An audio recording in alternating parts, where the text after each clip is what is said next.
क्यों आहोम शासन काल के बाद निर्माण किए गए सभी स्थायी और अस्थायी निर्माण को तोड़कर हटाया जा रहा है? विश्व ऐतिहासिक धरोहर की लिस्ट में शिव डोल के साथ साथ विष्णु डोल और देवी डोल छूट न जाए, इसलिए डोल परिसर में आहोम शासन काल के बाद निर्माण किए गए सभी स्थायी और अस्थायी निर्माण को तोड़कर हटाया जा रहा है। शिवसागर के ऐतिहासिक डोल, जो कि आहोम शासन काल के समय निर्मित हुआ था तथा उस समय के इस निर्माण कार्य को देखकर यह बात प्रमाणित होती है कि तत्कालीन आहोम राजवंश की भावना भोलेनाथ के साथ साथ हिंदू धर्म के देवी देवताओं से गहरी आस्था के साथ थी। शिव डोल परिसर को आहोम शासन में जो स्वरूप था वह स्वरूप देने का प्रयास किया जा रहा है। आइए हम आपको ले चलते हैं असम के शिवसागर। देखिए ये दृश्य और जानिए और इसके आगे। वर्तमान में शिवसागर डोल उन्नयन परिषद, जो कि ऐतिहासिक शिव डोल के नित्य रखरखाव का कार्य करती है, उसके अध्यक्ष सह जिला उपायुक्त मेघनिधि दहाल और सचिव बसंत गोगोई के नेतृत्व में ऐतिहासिक शिव डोल परिसर में आहोम शासन काल के बाद जो भी अस्थायी या अस्थायी निर्माण हुआ था उसे तोड़कर शिव डोल परिसर को आहोम शासन में जो स्वरूप था वह देने का प्रयास किया जा रहा है। इस क्रम में शिवसागर शिव डोल परिसर में स्थित शनि मंदिर और राम जानकी ठाकुर बाड़ी को डोल परिसर से हटाकर अन्य स्थान पर आगामी 23 अप्रैल को हस्तांतरित किया जा रहा है, जिसमें राम जानकी ठाकुर बाड़ी को थाना घाट पर स्थित हनुमान मंदिर के सामने हस्तांतरित किया जाएगा। वहीं शनि मंदिर को शिवसागर दिखो दलंग के पास हस्तांतरित किया जाएगा। इन दोनों ही जगह पर नए राम जानकी ठाकुर बाड़ी और शनि मंदिर का निर्माण कार्य लगभग पूर्ण हो चुका है तथा इस निर्माण कार्य में शिवसागर के विभिन्न लोगों द्वारा आर्थिक सहयोग प्रदान किया गया है। यह संपूर्ण कार्य शिवसागर डोल उन्नयन परिषद के तत्वाधान में करवाया गया है। इसके अलावा डोल परिषद में बाद में लगाई गई टाइल्स, मार्बल्स और मूर्तियों को तोड़कर हटाया जा रहा है।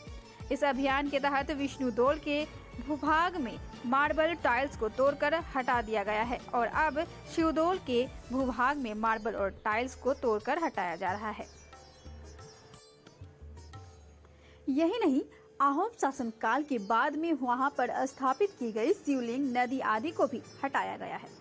हालांकि इन शिवलिंग और नदी की मूर्ति को वापस स्थापित करने की बात कही गई है। इस संबंध में मिली जानकारी के अनुसार यह संपूर्ण कार्य पुरातत्व विभाग की अनुमति से किया जा रहा है और इसको करने का मुख्य मकसद यही है कि वर्तमान में केंद्र सरकार द्वारा शिवसागर को विश्व ऐतिहासिक धरोहर के रूप में समाहित करने हेतु योजना बनाई गई है और इसके तहत शिवसागर जिले में चारों तरफ बिखरी पड़ी करीबन 551 ऐतिहासिक संपत्तियों को ऐतिहासिक धरोहर की सूची में शामिल करने हेतु उनका मूल अस्तित्व में होना जरूरी है।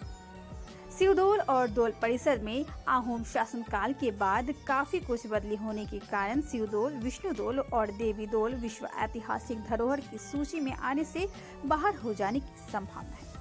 इनसे हेतु डोल परिषद में आहोम शासन काल के बाद बनाए गए सभी अस्थायी और अस्थायी निर्माण कार्यों को तोड़ा जा रहा है। इसी क्रम में डोल परिसर में स्थित गायन समाज के एक कमरे को भी तोड़ा गया है, जो कि आमगुड़ी के पूर्व विधायक स्वर्गीय अंजन दत्त द्वारा निर्माण करवाया गया था।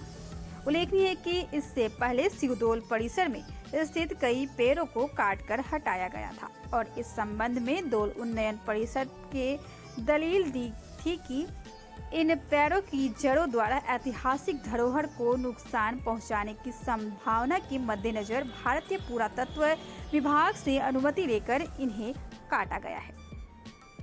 एक तरफ शिवसागर के लोगों द्वारा डोल उन्नयन परिषद के इस कार्य की तारीफ की जा रही है, तो वहीं कई लोगों द्वारा धार्मिक भावना आहत होने की बात कहकर केवल ऐतिहासिक धरोहर की सूची में अंतर्भूत करने हेतु इस तरह डोल परिषद से भगवान की शिवलिंग मंदिर को तोड़ने पर असंतुष्टि व्यक्त की गई है। परंतु जो भी हो, वर्तमान में डोल उन्नयन परिषद का डोल परिषद में अतिक्रमण हटाओ अभियान निर्बाध रूप से जारी है और डोल उन्नयन परिषद ने इसमें सभी लोगों से सहयोग की कामना की है।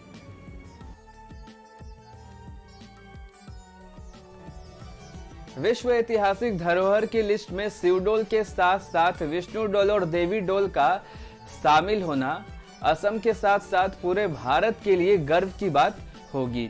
सचमुच ये कहना बिल्कुल भी गलत नहीं होगा कि आहोम के शासनकाल ने भारत को काफी कुछ ऐतिहासिक दिया है। अभी के लिए इतना ही। देखते रहिए लाइट हाउस लाइव। धन्यवाद। जय हिंद, जय आय अखोम।